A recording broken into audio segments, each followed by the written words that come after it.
You're listening to Life of the Record, classic albums told by the people who made them. My name is Dan Nordheim.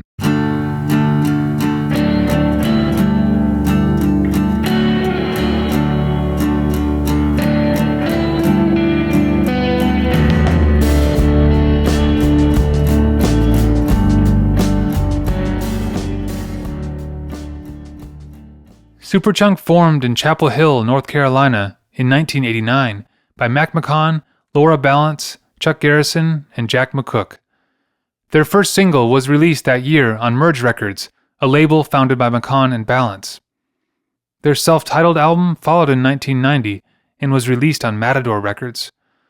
Around this time, McCook left the band and Jim Wilbur took over on second guitar. No Pocky for Kitty followed in 1991, as John Worster replaced Garrison on drums.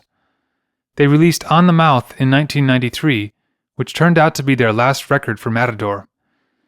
For their fourth album, they toured their way to Minnesota to record with Brian Paulson at Pachyderm Studios.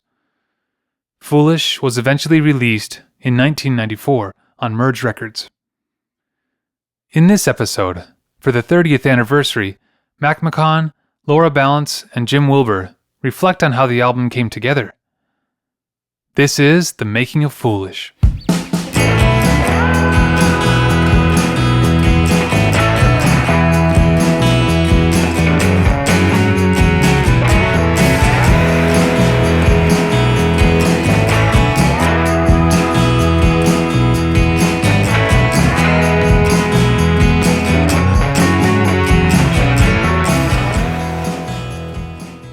Hi, this is Laura Ballance, bass player of Superchunk and co-founder of Merge Records. I'm here today talking about the Superchunk album, Foolish. It was hard. It was really hard being in a band with Mac, having broken up. Sometimes I kind of questioned our decision to keep doing it.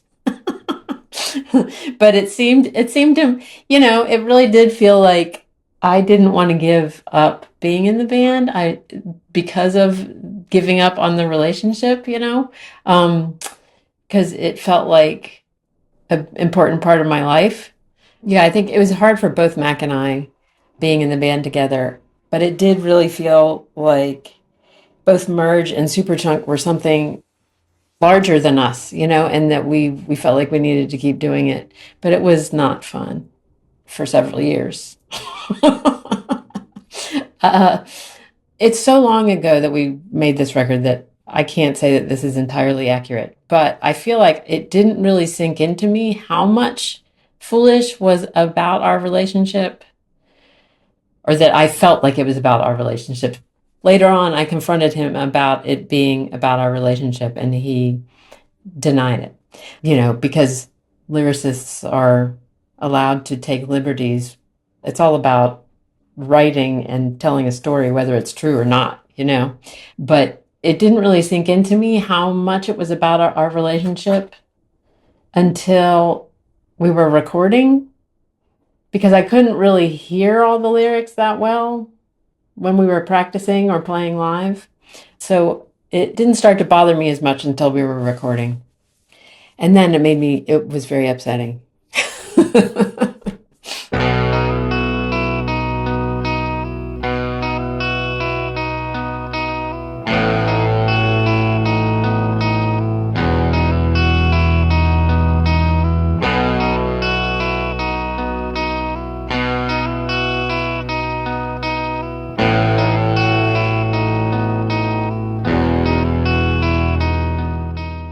This is McCaughan from the band Superchunk, and we are talking about our album Foolish, which came out in 1994.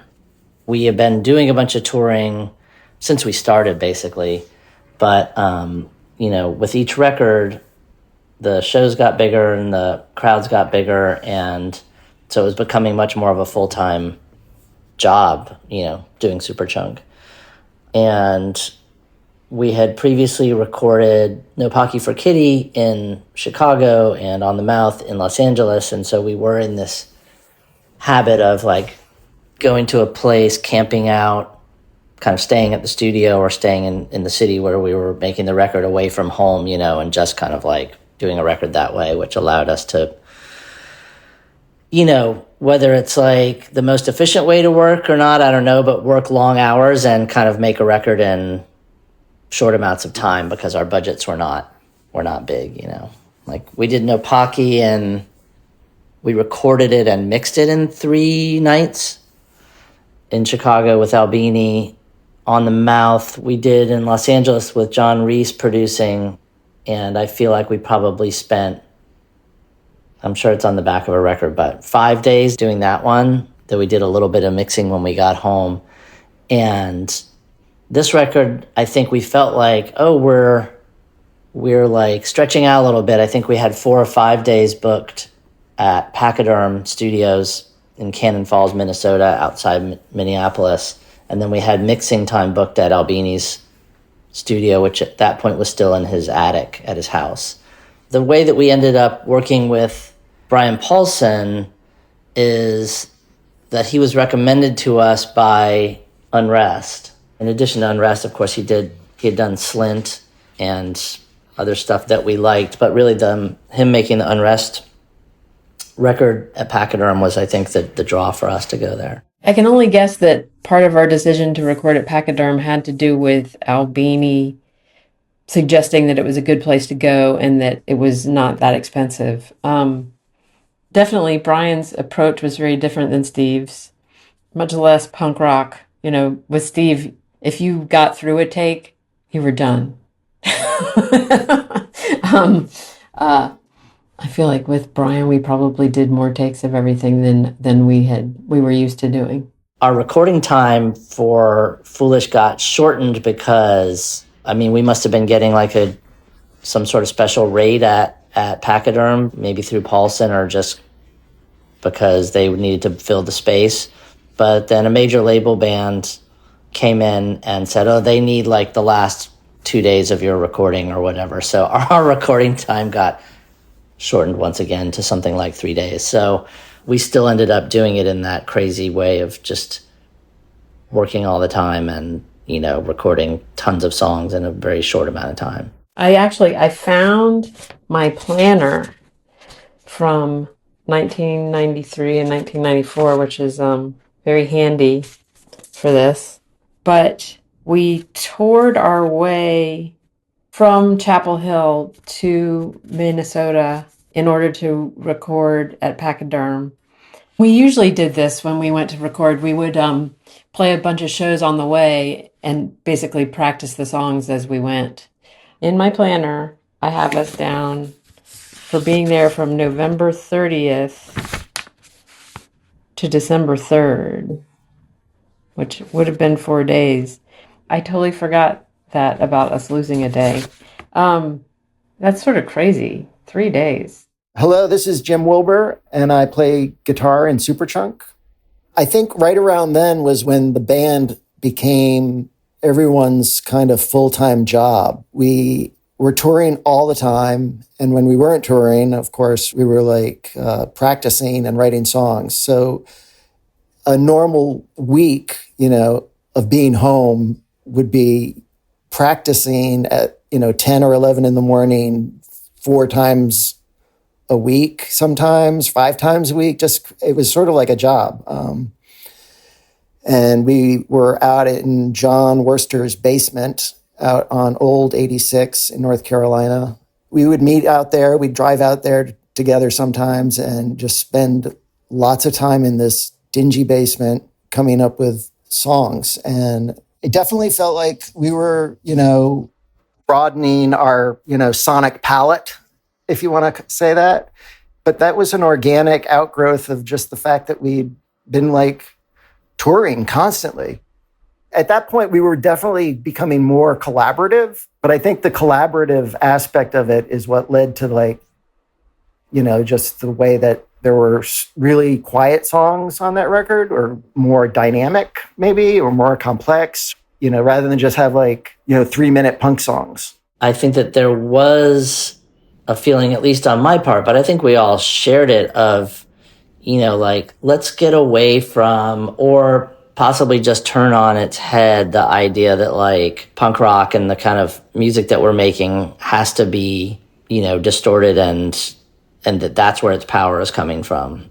I mean, I think we've always kind of pushed back on like any kind of like macho aspect of, punk rock and like loud music, even though obviously there's a long history of that.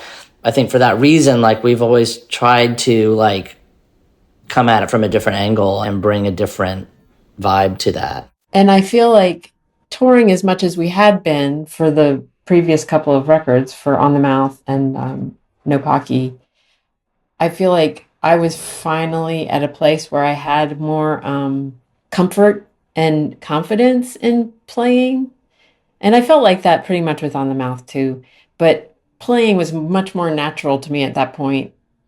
And I felt like a competent musician, which I definitely hadn't for the first two records. So I remember some of the writing for Foolish happening at my house with us playing acoustic guitars and Laura having her bass. If you're plugged into your amps and the amps are loud and you have to be loud enough in a practice space to like play over the drums or whatever, it's just going to be a certain thing, So having time to write on acoustic guitars, even though we knew we weren't going to be recording the songs with acoustic guitar, being able to write a little bit that way and make demos on a 4-track that way, I think really allowed us to hear what the songs could be in a different way. And so while there are songs on the record that, could be on the Mouth or any other record in terms of there being loud rock guitars and, punky kind of songs, the songs that were the most striking, and that's why we, for instance, put Like a Fool first on the record, because it's going to make you, even if you already like Superchunk or like the other records, it's still going to make you like notice like something is different, And a lot of that is like, that's another song I think that was written on acoustic guitar, and just the clean guitar sound alone when the record starts, I think is probably something that people weren't expecting.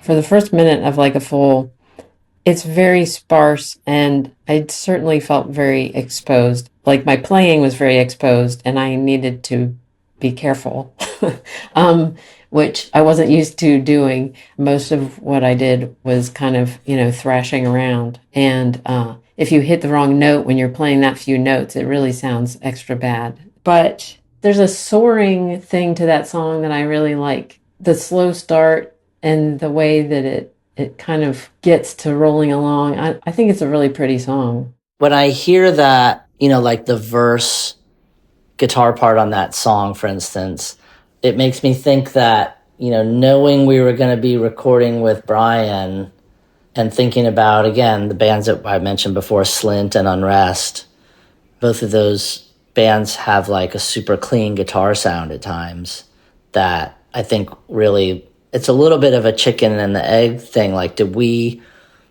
write these songs with a clean guitar sound in mind because we knew that Brian could capture that and still make it sound powerful? Or did we write them and then choose Brian? You know what I'm saying? Like, it's hard to know, like, if we were writing with Paulson in mind even, and knowing that we were going to record that way, or were we just writing songs like this and then realized that he would be the perfect person to capture them, I mean, those songs probably came out of the fact that we were just standing there looking at one another thinking, I don't want to play loudly right now because my ears are fried. And somebody probably just, started strumming a couple chords, and then it's simple as that. I mean, it's just, and all of a sudden you have like a couple parts that you arrange into a song, and then 30 years later you're talking about it. But I mean, in the moment, it was probably something just as prosaic as just like being like needing a break from the distortion pedal. I do remember like thinking like, oh, this is really slow. But we were all kind of like into that. We were like, oh, this is totally cool because it sounds like us, but it's not cut from the same template of like what we would normally be trying to do, which would be, you know, like a fast 3-minute punk song. And yet it still sounds like the band.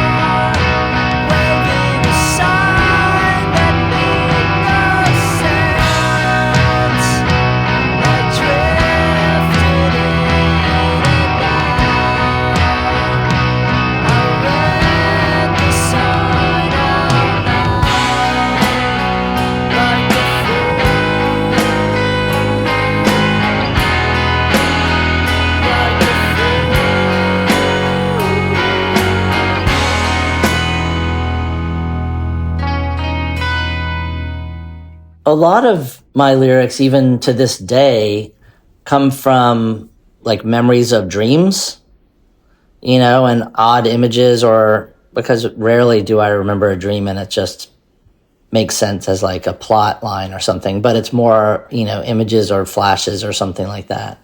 And, you know, this song really did come from that. But I think that if you just write a song that's like about some indecipherable dream and you don't offer any sort of way in for a listener, like a reference point or something that feels tangible, then that's maybe harder to get into as a listener, harder to connect with. And I think that, you know, you want your music to connect in some level. So I think sometimes it's like taking an image from a dream that you don't really know what it means, and then trying to imagine a context for it and build a context around that. I mean, I think it has to have an effect, whatever you're going through, you know what I mean? But I never have felt like a tortured artist or anything, you know? And again, I think that a lot of times, like, you're taking a very small thing and then making a song out of it makes anything feel like, oh, that must have been a big deal, that song. You know, they made a whole song about this. But a lot of times, like, it's literally, you know, a feeling you had for an hour or a day or something that was strong enough to make you write something down or like come up with a thought about it or an analogy about it or a verse about it or something. But once you make a song about it and you put it on a record, I think that it gives the impression that, like, holy shit, like, that must have been a huge, like, year out of that person's life, you know, but it's not necessarily that. I didn't really listen that closely to, you know, the lyrics. Could never hear them when we were practicing, mostly because they weren't written while we were like coming up with the arrangements. And then by the time we were recording them, you know, it'd be like, oh, they're not super specific, but you could tell that they were definitely, you know, personal and heartfelt. I mean, on like a fool, like, what's the line? Something about, I held the letter stuck on the end of a piece of wood over a pool and I jumped in. I mean, yeah, okay, maybe that refers to like your relationship with Laura, but it really, you know, it could refer to a lot of things. I give Mac a lot of credit for writing lyrics that are open to not just interpretation, but to like, they can like speak to people's own experience and feelings because they're not so specifically about him.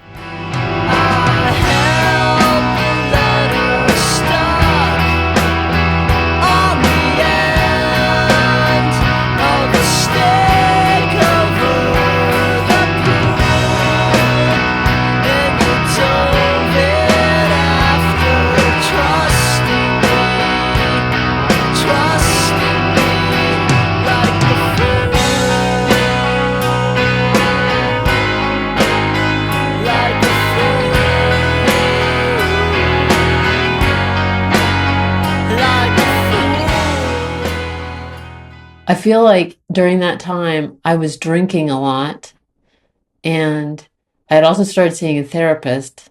So I feel like I was kind of a mess around that time. But it was pretty hard to be in a band and not drink a lot. at that time. But I guess some people did it. When we were touring on Foolish, whenever we played like a fool, there were times where I'd be standing on stage playing that song and just crying because I felt so depressed about it. um, or under fire or something. Is that weird combination of being angry and sad and frustrated. When you're 25, 26 years old or whatever, and you're in relationships and then relationships are breaking up, and you do feel like a fool, frankly, like a lot of the time, you know what I mean? And a lot of people have, people are going to take whatever they want from any record, right? So that in some ways it's foolish, let's just say it, to try to convince people that no, this record that song's not what you think it's about this other thing. Because in some ways, who cares if someone's getting something out of a song or connecting with it in some way, that's great. It's bands that we grew up listening to, like REM, really had no idea what those songs were about, but somehow still could connect with that, and so a lot of it's on the listener to take away what they will. But I will say that, as much as was made about this being a breakup record, a lot of the songs are about other relationships in my life at the time, not necessarily my relationship with Laura Ballance. I'm not going to speak for Mac, but a lot of his lyrics probably, at least tangentially or, in some way had to do with his relationship with Laura. I mean, it would be abnormal, I think, if that wasn't the case. I remember the night I moved to town to join the band, because I had come down from Connecticut, 3 years before Foolish. I remember sitting on the porch with Laura and a couple other people, and we were just talking, and I remember her saying, when we're playing live, when I listen to the lyrics, I feel like I have to apologize after every song.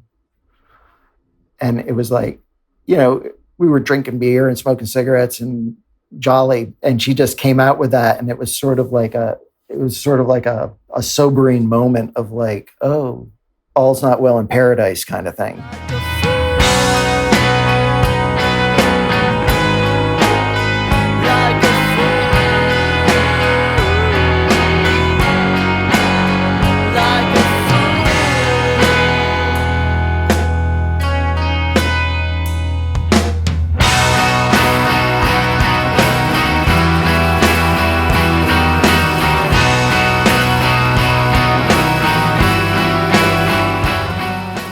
Examining lyrics from records that you make in your 20s is painful because they're so young. They're so kind of not super self-reflective. And there's a good quote that I like to cite from an interview with Greg Cartwright from a few years ago, where he's probably talking about Oblivion's records or something like that. And he was saying you hear lyrics from songs that you wrote when you were younger, and they're from a time when you're angry because you didn't realize that everything was your fault. So it's definitely have that feeling listening to, records that we made in the early 90s.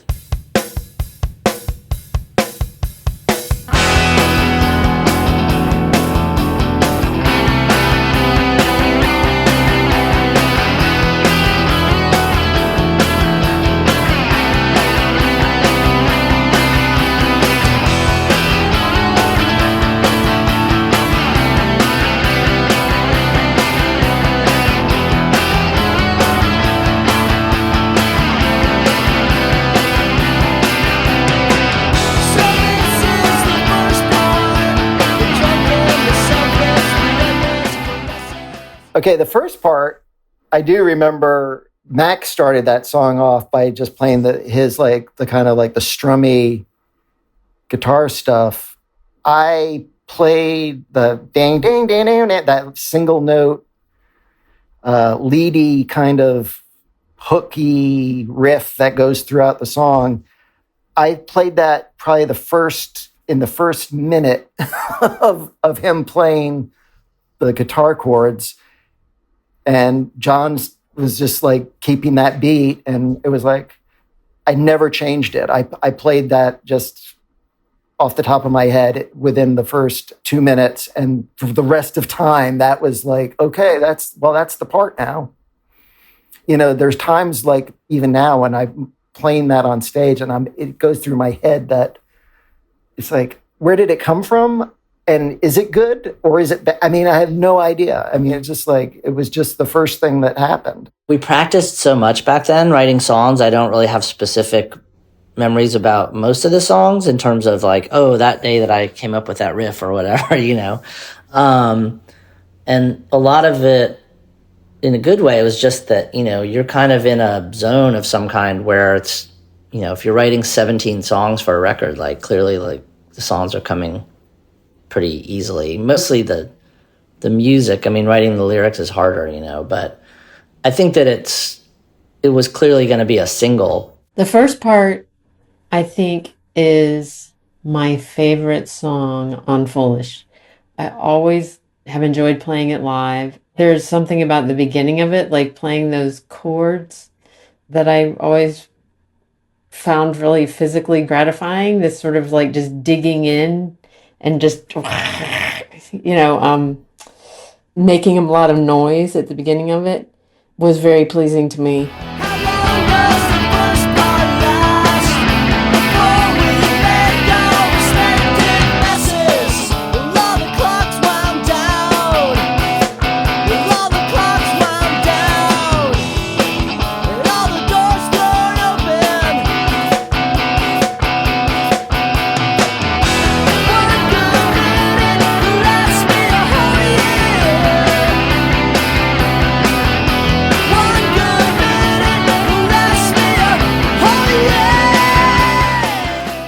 The first part is both the verse riff and the chorus riff are super catchy, and again, finding a way to play the kind of music that we liked playing, but using a clean sound on the guitar.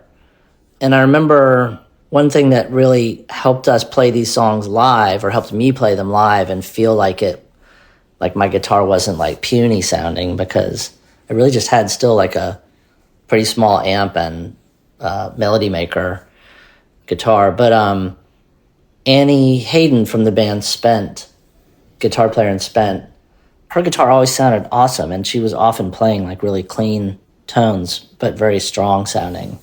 And she's like, oh yeah, I use this. It's a bass EQ pedal, but she uses it on her guitar.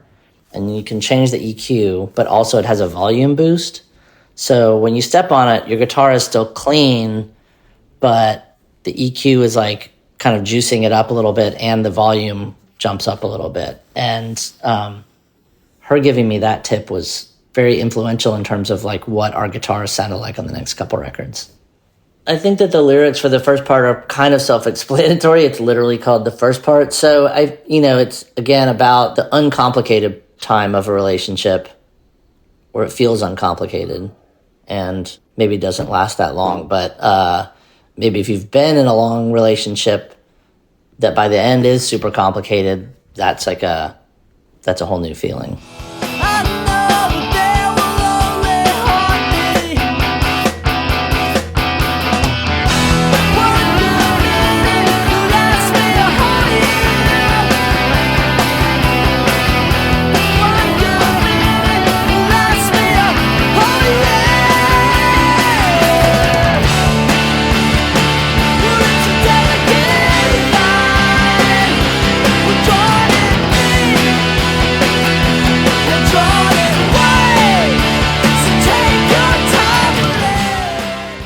And then the rest of it was just like, because, we need a chorus and we need a bridge.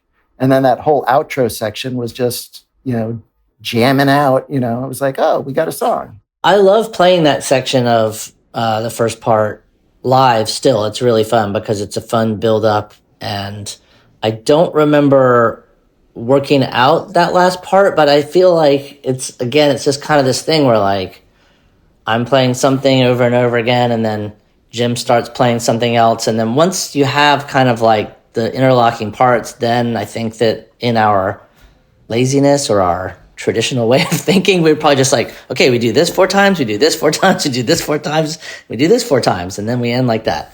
And I will say that I feel like the ending of the first part and those kinds of builds and like interplay really came together in the way that they did because we got to play some of these songs live before we recorded them, which didn't always happen then, and it doesn't hardly ever happens now. But I feel like, you know, playing songs live, obviously you understand what works just through repetition, you know, and I think that ending of the first part is another example of that.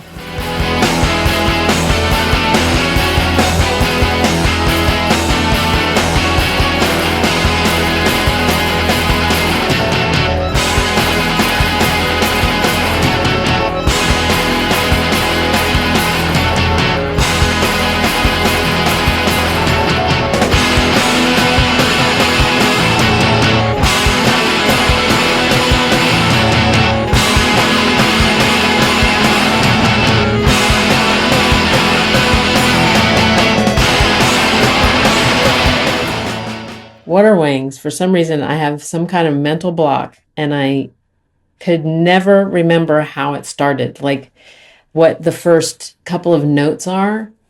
Practically every time before we would play it live, I would be standing there and going like, okay, let's see, it goes, which are the notes? It goes dun dun dun dun, you know, like I was always getting it wrong.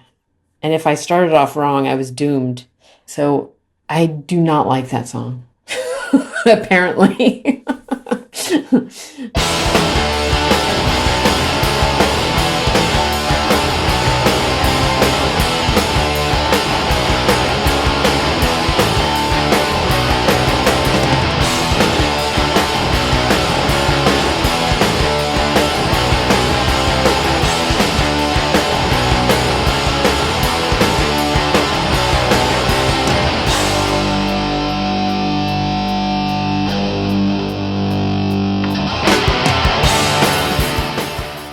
Water Wings is, I don't have any memories about that, but I would imagine that might have been one of the more difficult ones to like get into shape, because so much of it relies on like the bass and the bass riff. Laura is such a idiosyncratic bass player, and she takes time with figuring out exactly what she wants to play.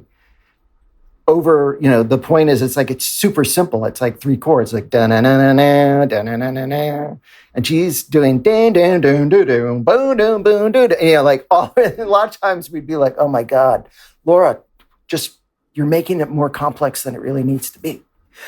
But God bless her, it's the sound, and it wouldn't be the same without her coming up with those ideas. You know, so. For that reason, I think that song must have like taken more time, and it must have been frustrating for me to be playing the same da-na-na-na-na, da-na-na-na-na, da-na-na-na, over and over and over and over again. I could not keep it in my head, and I apparently would try to forget it every chance I got.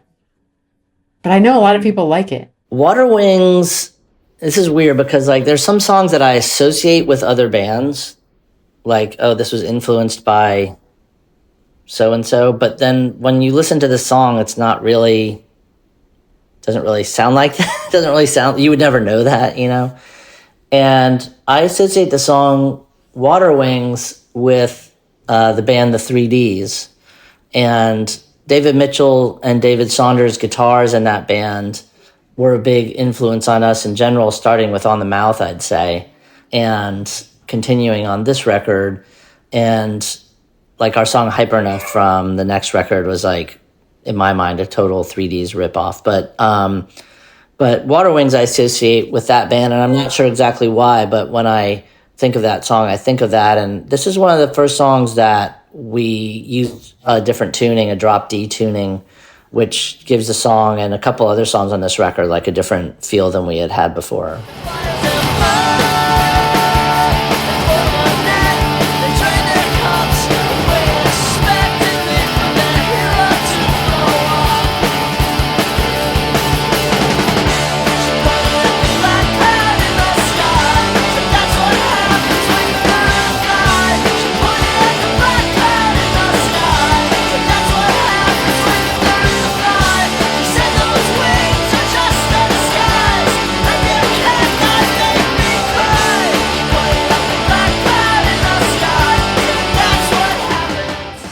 more than I should have, I'm sure. I took everything personally, so I'm sure I also took the Water Wings lyrics personally.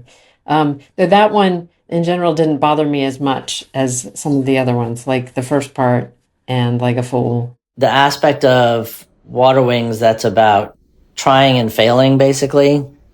I think Water Wings is like a reflection on, or just a frustration with negative thinking and my reaction to like negativity, which is to push back on it. Now, I think that like anyone, I can certainly have negative thoughts myself, but I tend towards, like, let's try this, let's do that, let's, this will be great or whatever. Like that's, at least that was my attitude then. And so that's, like the song Seed Toss is a similar subject matter, just kind of like pushing back against negativity.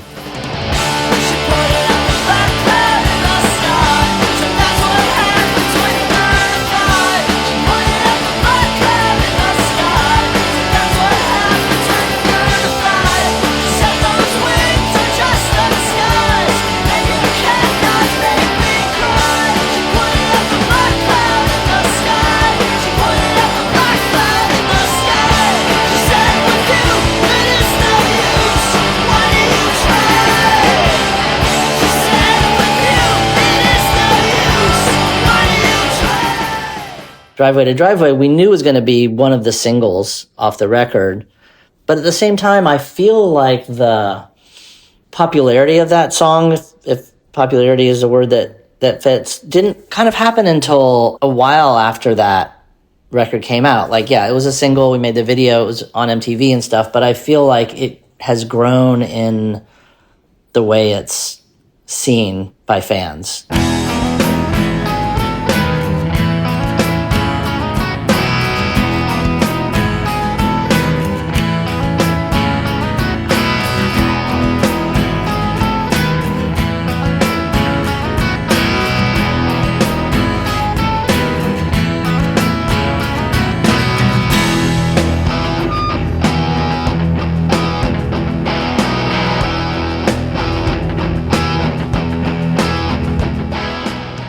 Driveway was another song like a Fool that I remember working out, especially the main riff on that song and the chorus as well on acoustic guitar. Well, Driveway to Driveway was weird because it was, if I remember correctly, we actually like figured it out on acoustic guitars.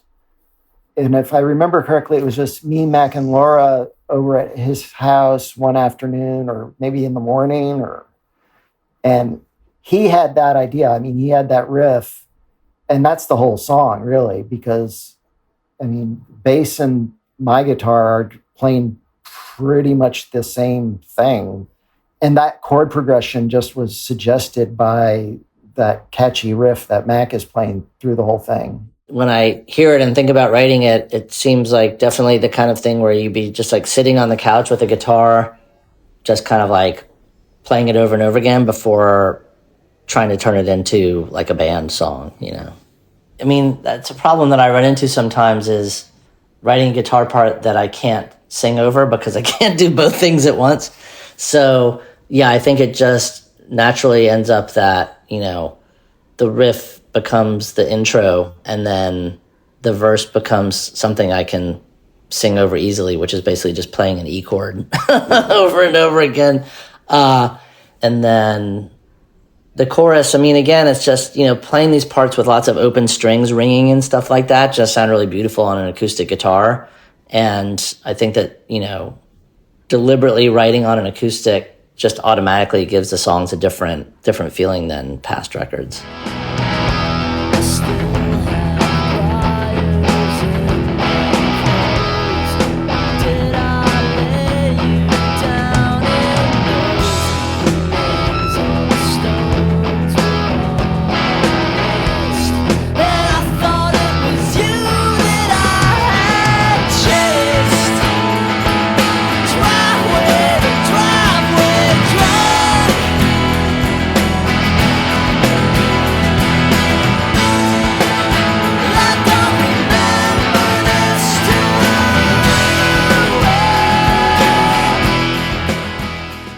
writing these songs that way and recording acoustic versions of them on the 4-track was kind of the first time we had really done that. And I'd always liked it when bands like Yo La Tengo and things that we were listening to a lot of the time had different versions of the same song, that you could hear. And if a song was good, it held up in these different settings. And so, writing a song on acoustic guitar and then amplifying it for the record, but then still having this version of it that's like an acoustic version, that was very appealing at the time. And Driveway to Driveway is a good example of that, I think. It is weird because it's a different kind of song than we had up to that point. Driveway to Driveway, I was never a big fan of. I really found it boring to play. And I imagine when we were first recording it or first working on it, it didn't seem that boring. But by the time once you play it 100 or so times, it loses its allure. I found it plodding and boring. I am not surprised it's a fan favorite. I've come to realize that what I like is not usually what everybody else likes. It's hard for me to know what is going to be popular with people. But Driveway to Driveway is not a song I would have picked as one of those. Even if you only have one song that people want to hear every night, that'd be great. So I think that it's awesome that this song connects with people and that people still want to hear it.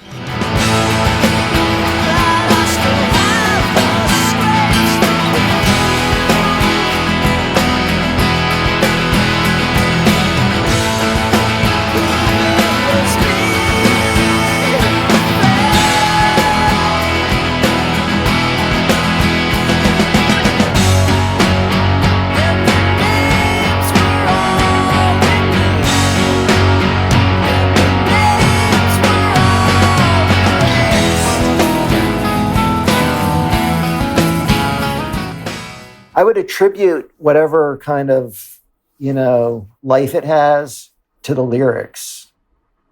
I mean, it's pretty enough, but if the lyrics didn't speak to people, I don't think the song would still be played every night. So kudos to Mac on that. I think it's about not so much going across country, but just like a blurry night at a music festival, basically, And the driving in question was actually in golf carts because we were at, I don't know, Glastonbury or Reading or something like that. Golf carts, not so exciting, but, kind of funny. It's not about Laura, so I can just go ahead and say that. But again, who am I to say what people take from a song? It's not, it's truly not up to me to decide that.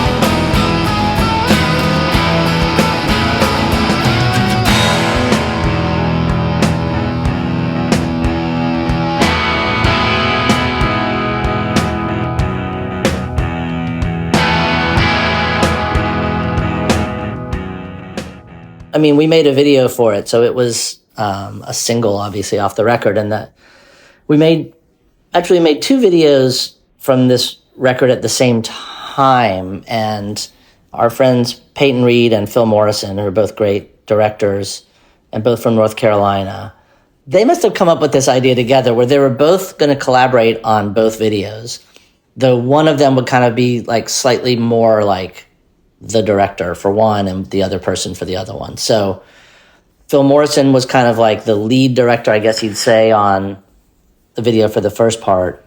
And then Peyton Reed, who has an affinity for what this video is based on, is essentially like the Philadelphia Story or movies like that. Peyton Reed took the lead on the Driveway to Driveway video. And we filmed them both. Could we have filmed them both in the same weekend? I don't know. I feel like it was both over the same few days in different sites around Chapel Hill. And, Driveway to Driveway is filmed at like a frat house on the UNC campus. which is supposed to be like a mansion, in the video or whatever. And there's a lot of people involved, especially in the driveway to driveway video, because there's like kind of like party scenes. We did the first part video and driveway to driveway video on successive weekends. And at that time, there was like the viability of getting played on MTV and having that be a real like boost to like sales and live ticket sales. Like it was in our minds that we wanted to promote the record and to like do the work that it took to reach more people. The concept like, oh, they didn't want to be popular, that's why they didn't sign to a major label, or like they didn't want to sell out. It's like, it wasn't a question of not selling out. It was we wanted to sell as many records as humanly possible, wanted to like play the largest shows humanly possible. We just didn't want to do it through a system that we found kind of like corrupt. We wanted to like achieve success on our own terms. It was never a question of like, oh, we don't want to like sell records. So anyway, so we're making these two videos and they were fairly, big productions. I mean, a lot of people were involved, professional filmmakers, we weren't screwing around. We wanted to like really, go for it. When we made the video for Driveway to Driveway, so something that happened during recording at Pachyderm with Brian Paulson was he and I started flirting, and we wound up in a relationship. And he was actually coming to visit me when we were making the video for Driveway to Driveway. During the mixing process, I think is when I started to notice that like Brian and Laura were kind of starting a relationship. And so I'm like, great, now we're like, you know what I mean? Like, you're going to start going out with the guy producing this record. And we're stuck in an attic together for 5 days or however long, you know what I mean? So the end of the process was kind of like that. But, we all loved Brian, so it wasn't like a problem. But I remember thinking like, oh, one more like, wrench in this whole situation. There was definitely a chemistry between them. It was awkward, definitely, I guess. Much more so for Mac. I don't know. For me, if I was being honest, I was probably like, Mac's a good friend of mine and Laura's a good friend of mine. And it definitely would have been like, oh, this is weird. Like, I wish this wasn't happening right now. The video shoot, the dates being set for that happened after I had planned for Brian to come visit me. So it was poorly timed. I was not happy about it. And I think that I did not have the best time shooting the video for Driveway to Driveway. Though Peyton was always really fun. Peyton Reed directed it, who came up with a fun concept, definitely, for the video, and really rallied people to come out and dress up in old style outfits. And I wish I had been more engaged in the whole process, because it could have been really fun, but I was mad. I was mad a lot back then. Laura playing Mac's girlfriend in the Driveway to Driveway video is definitely, you would think that was a really bad idea. On paper it looks horrible, but in reality, I think it kind of diffused. To a degree, it kind of diffused the conjecture about what's going on between those two. It's sort of like, okay, well, we can do this and maybe laugh about it, even though in reality it was not funny and there was definitely tension. I think at the time we were just rolling with it, even though obviously, Peyton and Phil knew that was going to be a talking point or whatever, a thing in the video, but I don't remember it being weird or hard or anything like that. because it had been a while since we had broken up by the time we were making that. It was enough time that Brian and I were going out, and I think it certainly didn't make anything any easier between Mac and I.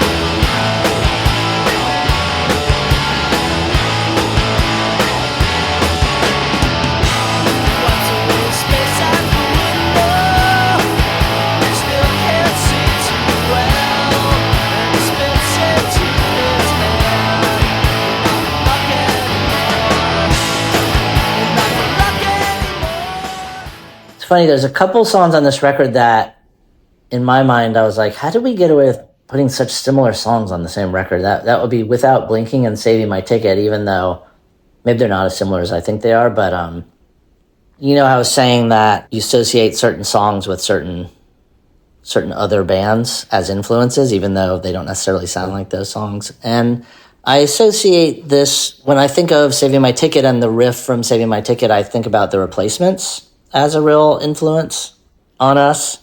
And maybe I was thinking about that because we were recording in Minneapolis, or I don't know why, but the opening riff of this song reminds me of The Replacements. Okay, Saving My Ticket. I don't remember anything about writing it. I just remember that it seems like it was never a song that was going to be a fan favorite or our favorite. It seems like it was doomed to be one of those songs that we never played live, hardly ever. Those songs are so simple. It was almost like we had a formula, but it wasn't a formula where we played the same thing over and over again. But the formula was sort of like, let's just do the simplest, I'm going to call them modules, or, parts. But each part is so simple. And then we just came up with so many of them that putting them together, then sometimes there would be parts that seemed, a little more tricky, but that was they were always just sort of well, we have to do something to glue those things together there. But Saving My Ticket was definitely again, it's just 2 chords. It's ga, ga, ga, ga, ga, ga, ga. A chimpanzee could have come up with that. You know what I mean? But we did. They rock back and forth on their heels. He cuts, she deals. I'm not comfortable with how this feels. No matter now. No matter now. No matter now. No matter now. No matter now. When will it end?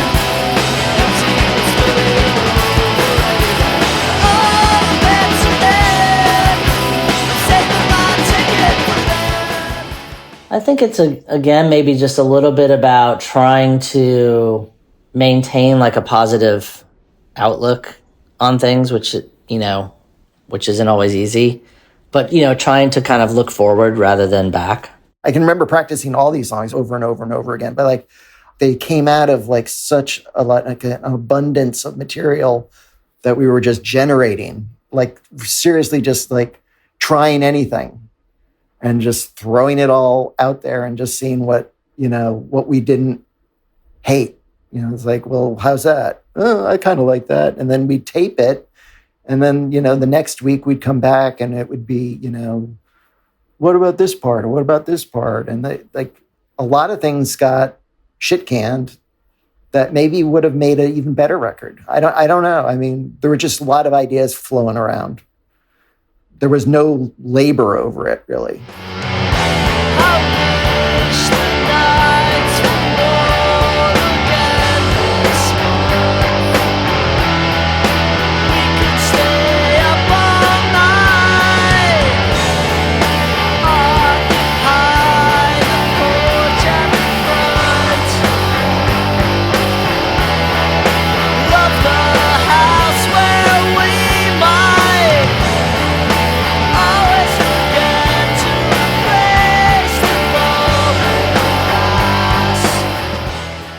Kicked In is another song where we started using different tunings, and I feel like it gives Kicked In like a real kind of darkness that's kind of cool. And the setting for Kicked In is, we had a nickname for this, which was a chappy mess, meaning like a party in Chapel Hill in the summertime that's just like sprawling around someone's house, like out into the street, out into the yard. People are wasted, like, like it's going all night, like that kind of thing.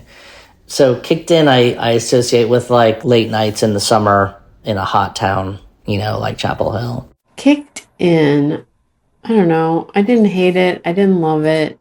Could have done without it, but it's not the worst. It was mildly fun to play. The title and that lyric comes from like having my house broken into, to be honest. Which happened more than once in the neighborhood where I was living at the time. But it's not really, I don't think about that when I think about that song, but that is kind of where that lyric comes from. But yeah, other than that, it's just about, being that age and staying up all night in the, sitting on the front porch or whatever.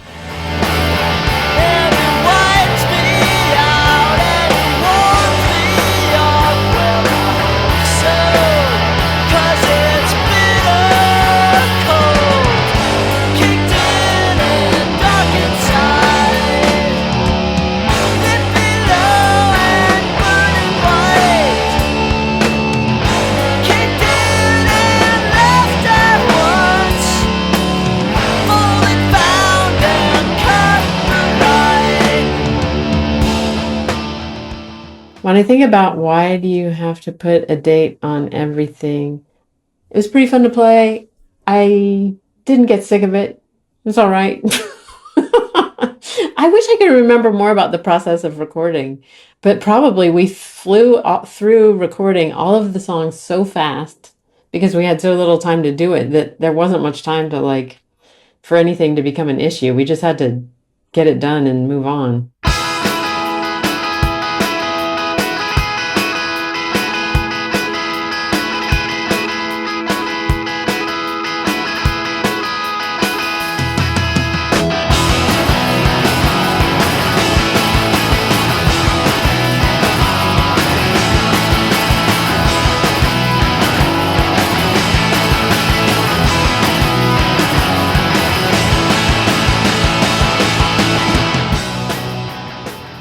Why do you have to put a date on everything? When I think about the riff, like the opening riff and then the outro, and the fact that we were kind of going for these different guitar tones than we had gone with on past records, I think about Bernard Sumner of the band New Order, because he has like the best strumming, fast strumming hand and tone that's like a cutting, choppy strumming guitar tone. And that's, again, what I had in mind, even though it's not really what the song sounds like at all. But Bernard and David Gedge from The Wedding Present both have these amazing, clean, maybe a little bit of edge of distortion, but mostly clean, fast strumming guitar sounds that I'm really into. And that's kind of what I was thinking going into Why Do You Have to Put a Date on Everything? I love that song, and I love playing it, and we still play it fairly frequently because I do not play on about half of it. It starts out, the first part on Why Do You Have to Put a Date on Everything is that da-na-na-na-na and whatever. And then immediately, after that part, which I'm sure was just a part that we generated like all the others, and it existed on its own. And then there's a really long time after that where it's just Mac's guitar and Laura's bass and John's drum, where I just stand there like an idiot. And it's not only just that part, it's that part and then the succeeding part, which is basically just the second half of the verse, I think. It's weird to think why I chose not to play on that part, or whether I was instructed not to by everybody else. I love that song just because of that dynamic of where I just lay out for most of it. it puts a lot of space in the arrangement and just lightens things up. Two guitars can often, start to eat each other when they're blazing away at the same time. I like playing this song still. It's got a cool interplay with the guitars and the bass coming in and out, dropping in and out, and then getting very REM-y at the end of the verse. There's a guitar picking part that in my mind I was associating with a Peter Buck kind of part. We'll play really quietly and slowly to make sure that, it all kind of locks together a little bit. But that all started back around that record, really, I think, because the records before that were much more, not simplistic, less nuanced, maybe, I guess. But we started thinking more about guitar interplay, I think, on Foolish.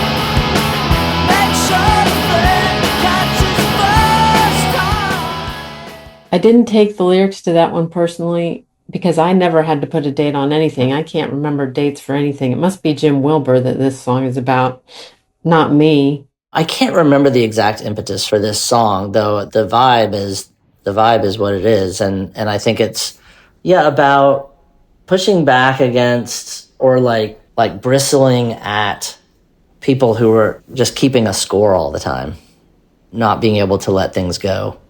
But like I said, I don't remember the exact, if there was even something that precipitated the writing of this. It's just more that kind of feeling.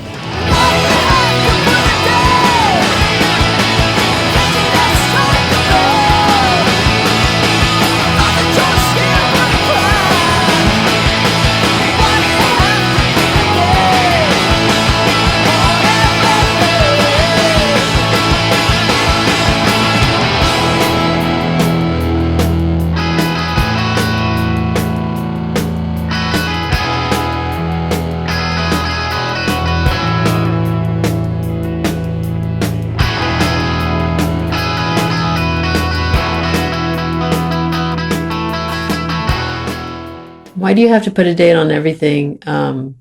It was fun to play, though sometimes the end, when we would do it live, would just go on forever. There would just be endless jamming going on, which was never that exciting for me because I was just playing two notes the whole time. But it could be fun. That song has definitely evolved live, where we take the outro and we break it down. It's just an E. It's just basically everyone is just hitting E and the drums keep going. And then we add in a bunch of octavey kind of little mini builds and crescendos. But it's just an E chord being, screwed around with. I'm assuming that we had been able to play it live a few times and kind of jammed that out, certainly in the practice space, but also maybe live. And when we do it live, it's always different, that outro, but it's always fun. And again, thinking about the bands that were influencing us at the time, there were bands that had more space on their records than our records had ever had, and had maybe more improvisation, than our records had before it.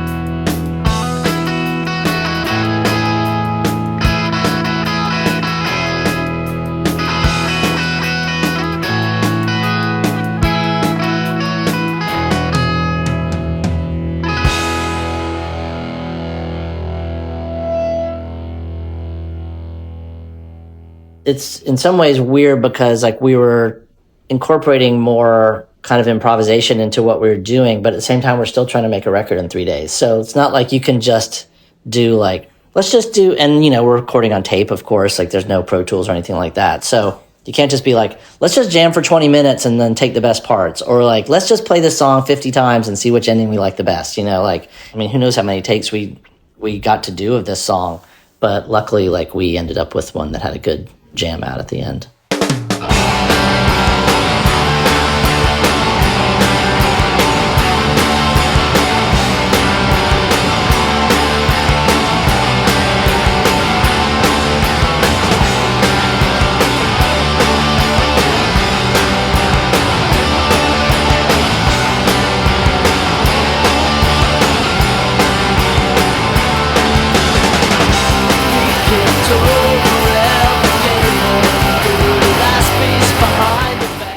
Again, like, Without Blinking, I conflate with Saving My Ticket, because I feel like they both had this kind of Midwestern rock, Magnolias, Replacements, Husker Du, bands we loved like that kind of feel to the guitars and the riffs in those songs. That's another song that maybe that kind of goes along with the first part, where I was like learning how to play the guitar a little bit and doing more than just playing, bar chords or octave chords or, like one note,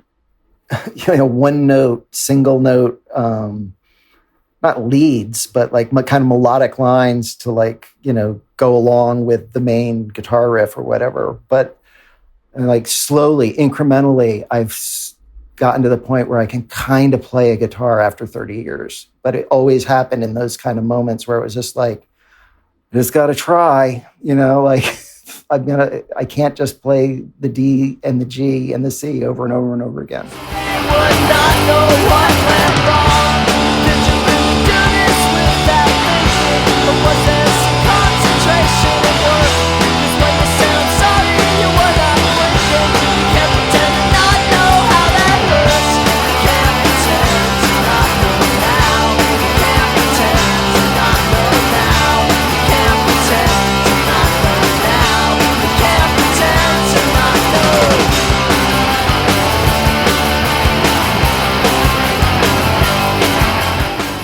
The lyrics, it's pretty much what I was just talking about. The lyrics for Without Blinking, like a lot of these songs have this very not self-reflective, just kind of like frustration, with a relationship or with relationships in general or something.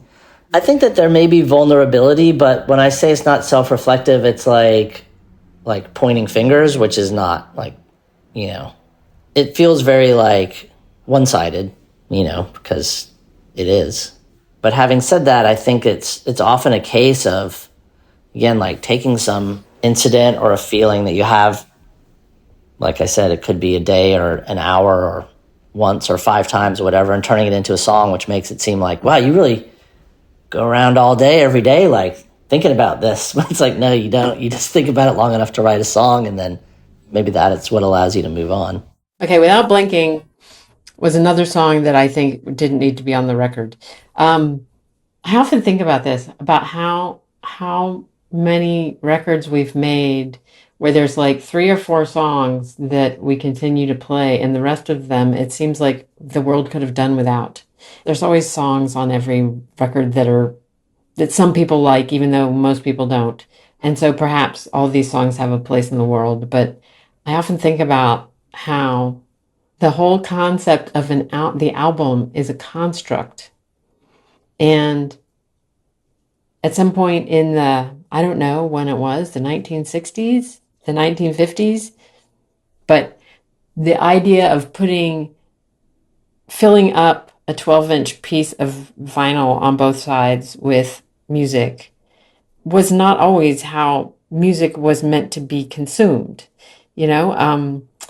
It's something that someone made up in order to sell this bigger thing for more money. Before that, it was, mostly singles. And I think that a cool thing about singles is that people are more likely to just do songs that are well thought out and likely to catch on with people. Whereas when you do an album, it seems like more often than not, at least half of it is filler. And Without Blinking might be one of those songs.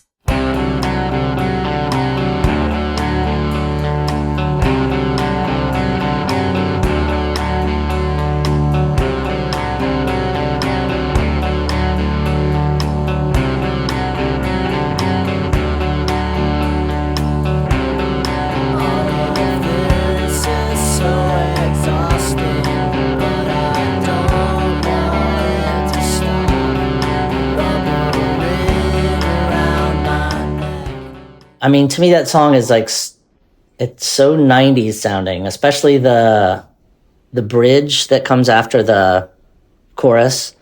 We haven't played the song in so long. We played it a couple years ago, a few times. And one reason that Keeping Track is hard to play now is because I don't have the bass EQ pedal that Annie Hayden recommended that I get, because it broke a long time ago and I haven't gotten another one. And playing my clean guitar part on this song feels very a little puny to me now when I try it live. But I do remember, again, this is like a different kind of tuning than we had used in the past, and thinking this sounds cool, and feeling like this is in the mode and in the zone of what Brian Paulson does best when he's making records, is record songs like this. So yeah, it's also when we try to play it now, I'm like, how did I sing this song? Parts of it go way too high. Sound of change beneath the grating. Pull a string and magnet through. Keep track how much this is costing. I'll give it back to you. Are you keeping track? Are you keeping track? Are you keeping track? Are you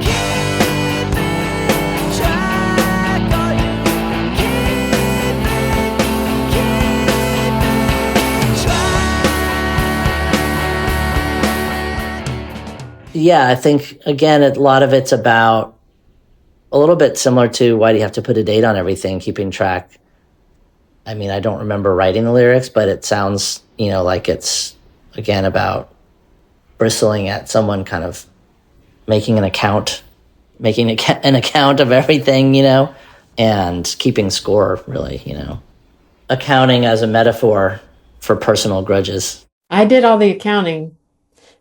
Keeping Track definitely felt like one of the songs that I took personally, and that it felt like Mac was telling me something. That one does seem like it was about us in some way, or him resenting me in the way I was.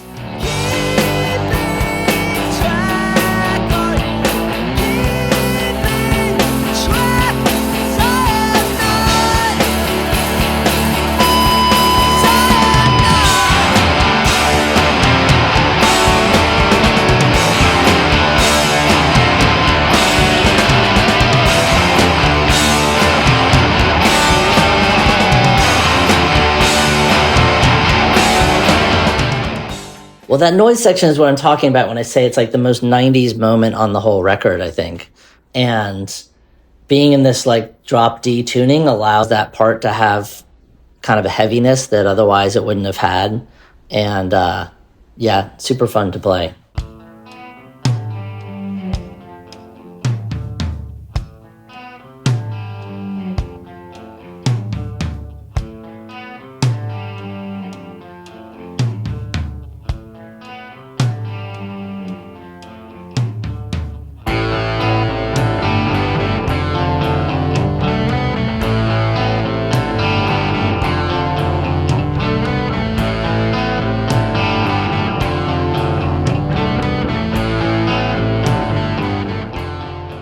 If I remember anything about Revelations, I remember that it and Keeping Track were they ended up next to each other on the record, but in my brain, they seem I feel like we probably wrote them on the same day, or they came out of the same practice, or they came out of it's possible that at one point they shared parts, you know what I mean? before they had like solidified into a solid arrangement and Mac wrote words for it, they might have been one song and that we broke it into two pieces, or bits of one ended up with the other. They've always been connected in my mind, I guess. Again, like, this is a song we almost never play live, and then like we played it a few years ago and just trying to relearn it. It's just like a strange song. And I feel like on Revelations there's a little bit of like Nirvana aping on the chorus riff, but in general, like, I don't know. I don't really know what to think about this song. It's strange. It's maybe like the next stage after the first part in terms of like if that was a song cycle. It's like, you know, it's when things start to get complicated. So you left me in this disarray. What am I supposed to say? I'm fine. Blankets and pictures of where we've been. I can never see the same again.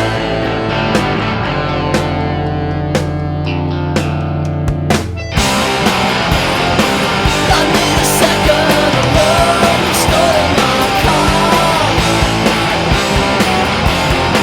I thought you cut your teeth. Did you already need release? Okay, Revelations feels like another one that should have been buried out behind the barn.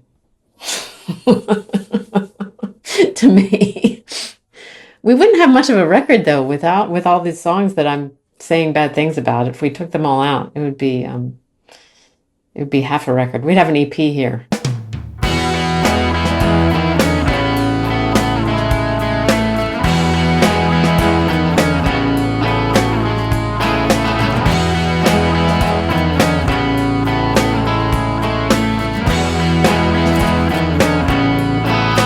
But let's not count the last column of beats. Promise me I'd pass, then you present me with these.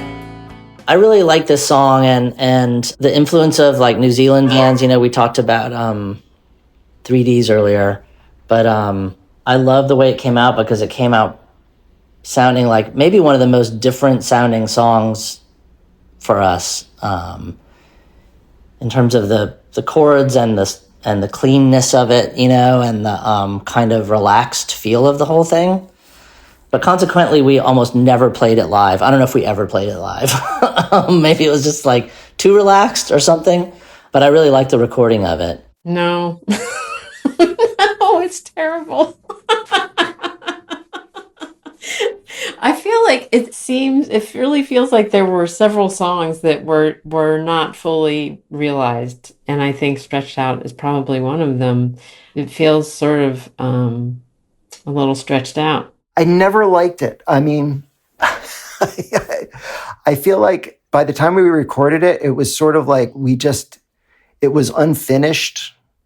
It was sort of like, well, this is what we have so far and it needs more work, but we're just going to record it and maybe figure out something to do to make it interesting.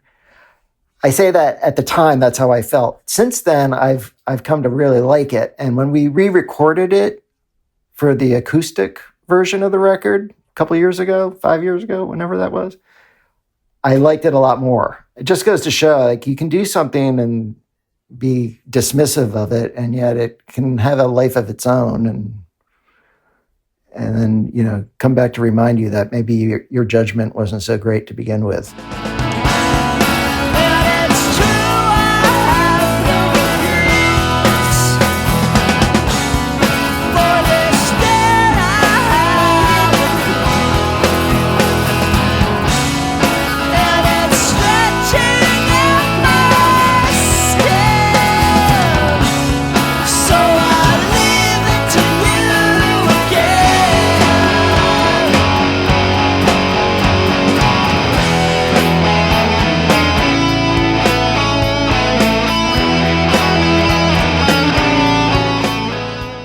I mean, I feel like it has like a sense of resignation about it, but not an unhappy one. That's the vibe that I hear too, even though I don't remember writing the lyrics for Stretched Out. I feel like the influence of New Zealand bands writing these like very beautiful pop songs and having some real strummy guitars, but then also having some kind of gnarly distorted guitar, like David Mitchell style leads, was something that was super influential for us. And we're still using that trick on our records. But to me, like that is like a perfect combination of things when it comes to this kind of music, is like some like real beautiful, like chimey, jangly parts, and then like a little gnarly thing thrown in there as well. The guitar solos are pretty much always freeform, unless it's like really sounds like a written part. You know what I mean? It's usually just, let me just try this a few times and then hopefully we'll get one that works. It's like me standing in the booth, like with headphones on, like, okay, just rewind it one more time. I'm going to get it this time. You know what I mean? And like, I'm sure everyone who's in the control room just like, oh my God.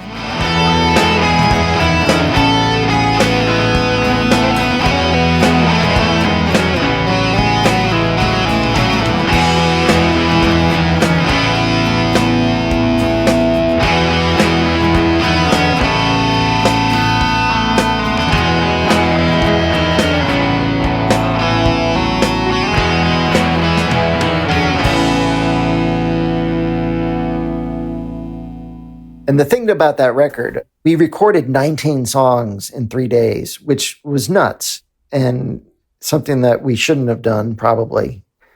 But at that time, it was all about like, we got to get as much, value for our money kind of as possible. But it might have been better for everyone concerned if we had like been able to like decide ahead of time which 10 or 12 songs we wanted to focus on and left 7 of them to just not be dealt with.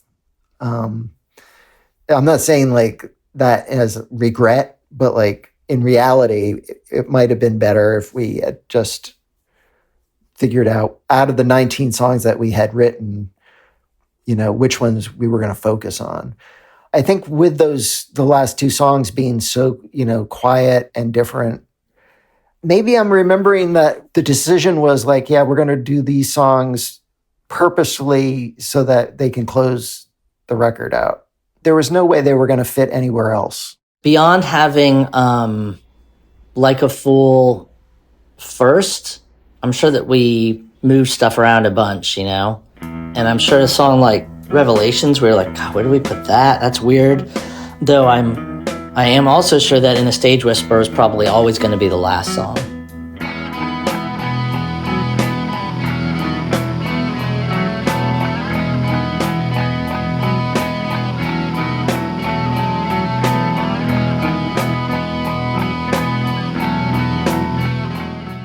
I think at that point we were like just seeing how little music we could play to create a song with, because it's super minimal. I mean, if you solo each instrument and just hear what each person is playing, it doesn't sound like anything.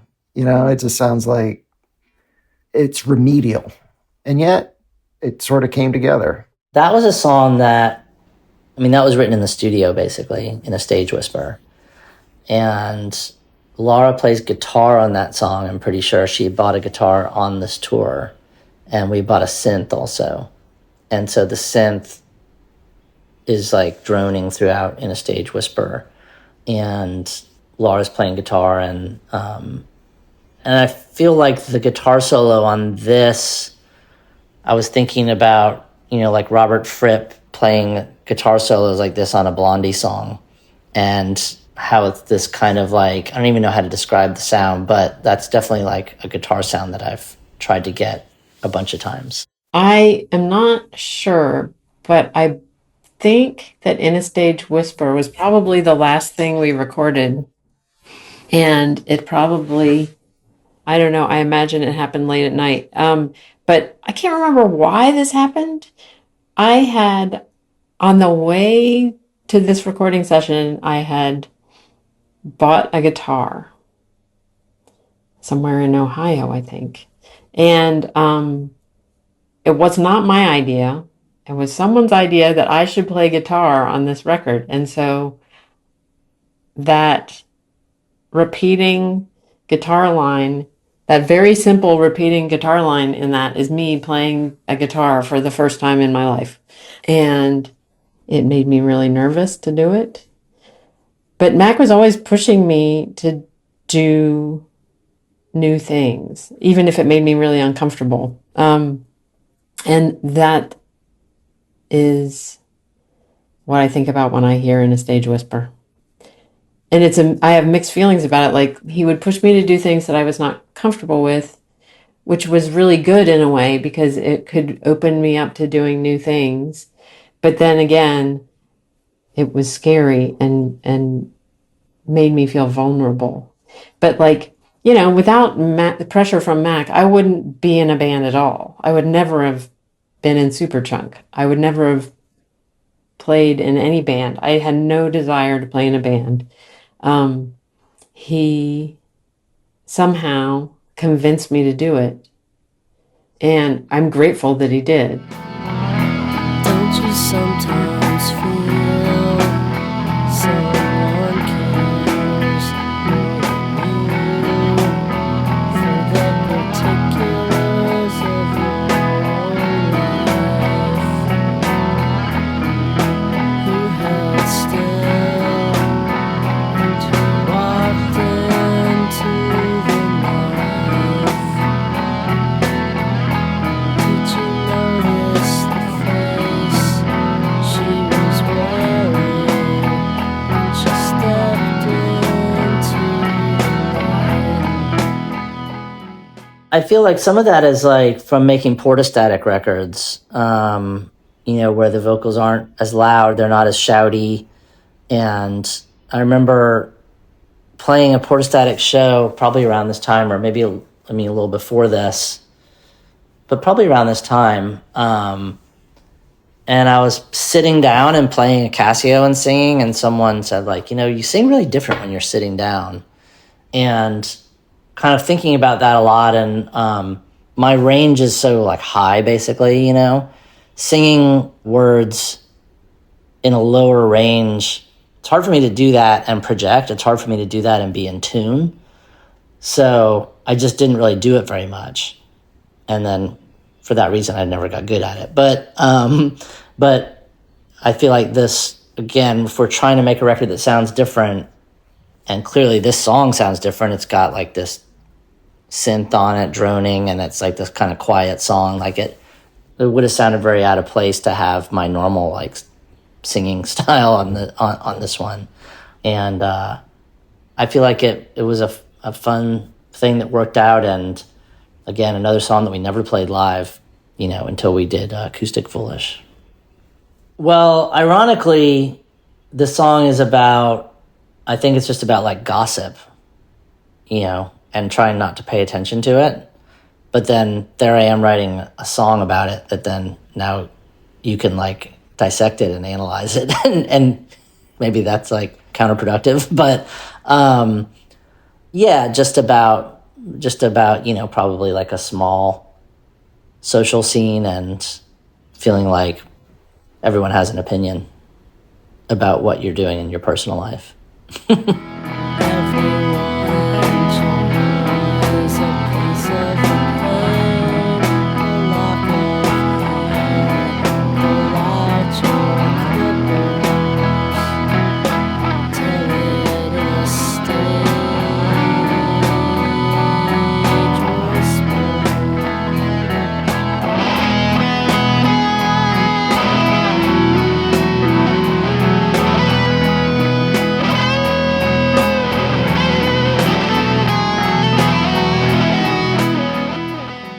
Right, so we recorded in Cannon Falls in Pachyderm, and then we drove down to Chicago and mixed the record there. Albini's studio was in his attic, and so that's where we worked on that.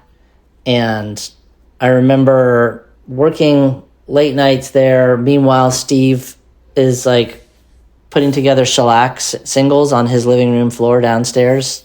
Like the first shellac record, I think, was being assembled down there. And we knew Steve obviously from making No Pocky. Bob Weston was working there. It was cool. It was like familiar Chicago people that we knew and liked. And like I said, I remember during that mixing process kind of finishing a couple of the songs, like Foolish, the song Foolish, and maybe In a Stage Whisper too. Stuff we hadn't had time to do in Cannon Falls. By the time it's recorded and out in the world, you're moving on a little bit to the next thing. You're playing them every night, of course, but it's out in the world. People are going to listen to it and take from it what they will, I can't speak to what that painting is about. Laura will have to explain that because I still don't understand it. Mac is not the dead rabbit. I had recently watched that Michael Moore documentary, Pets or Meat, and it really made an impression on me. And I felt like the record was very much about me. And so I decided I was going to paint a self-portrait, but I was going to paint myself looking older than I was, which I don't think I really succeeded in. It doesn't, I don't look that much older. But I felt like just doing a self-portrait was inadequate. And like it's not a very sophisticated piece of art. There had to be something in there that was kind of representative of our relationship, and I felt like that's the rabbit. And the image being kind of like, I'm indifferent to the relationship and the dead rabbit. But it's not much more complicated than that, I guess. We had been on Matador, and this was the first album that was going to be on Merge, except we had done Tossing Seeds on Merge. So I guess in my mind, that aspect of it doesn't seem as significant as maybe it seemed from the outside or something like that, because I kind of felt like we were already doing both things, So 1994 for Merge, it definitely felt like this is real. We're really running a record label. It's not just something we're going to do for a little bit and it's going to go away. We were working with more and more artists and putting out more records. We had an office that was not inside my house for the first time. That shift felt more gradual. It didn't feel like, okay, now it's happening with Foolish. Well, I remember the reactions that like our friends and our booking agent and people first hearing it, just being very surprised at the sound, but very positive about it.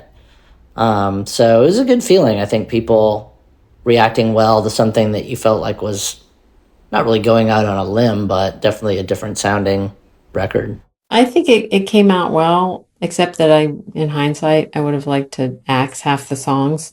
But I think it sounds really good. It in comparison to On the Mouth, like On the Mouth feels much more punk rock and raw, and this record does feel a little bit less punk rock, more I don't know, a little smoother around the edges.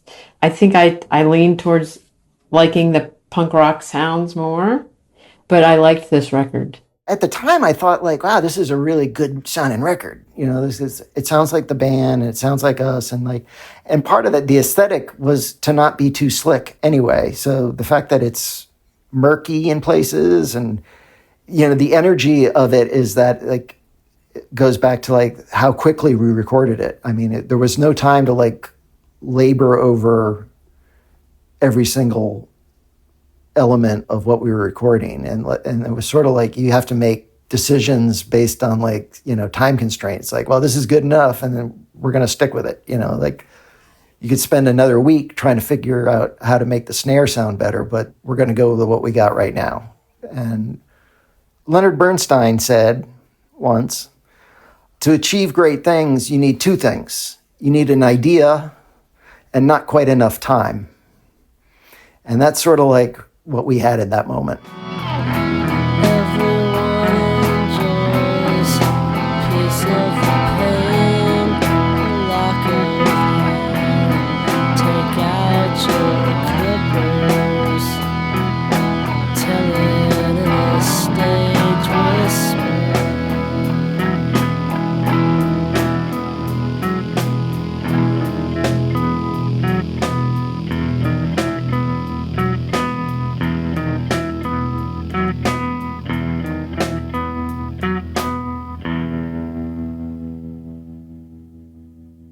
there was never like a moment where I thought the band was going to break up. There was definitely like tensions and animosity, but also, love. I mean, we were family, kind of, still are to a large extent. Foolish is like an awesome thing in my life. I feel proud that I was part of it. And to this day, when we play songs from that record, the response that we get from people is always gratifying. And there's something about the fact that it's perceived as a dark record, or, like a breakup record, or sad or emotionally distraught. And yet it's fun to listen to. And enough people have enjoyed it or have taken something away from it that it's gratifying to, like, in some small way have, entered into other people's lives in that way. And it was really, just a group of 23, 24-year-old people doing what they love to do. What I appreciate about the Foolish record is that it really does sound like an album, both from the sequencing and the sound. And, you may not know the context unless you heard what our record sounded like before and after or whatever, but it's clearly us doing something different. And so in some ways transitional, but at the same time, like, I feel like it stands on, as its own kind of artifact of a certain kind of 90s guitar rock record, and has a lot of songs on it that we still play live, both because people really connect with them and like them, but also because they're still fun to play. So yeah, I mean, if you make a record that people still want to talk about 30 years later, like, that's pretty satisfying. I feel like Foolish is an important Superchunk record. It's definitely the Superchunk album that I have heard over and over again from our fans more than any other, that it helped get them through a really hard time, or, that it meant the world to them.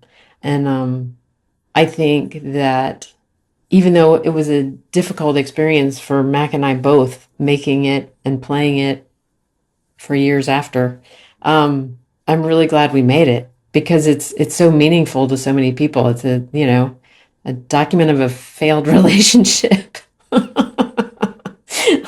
And I think people really appreciate when people make themselves vulnerable like that, putting their emotions out there, and it helps people. Visit lifeoftherecord.com for more information about Superchunk. You'll also find a full transcript of this episode and a link to purchase Foolish. Instrumental music by Jenna Riffus. Thanks for listening.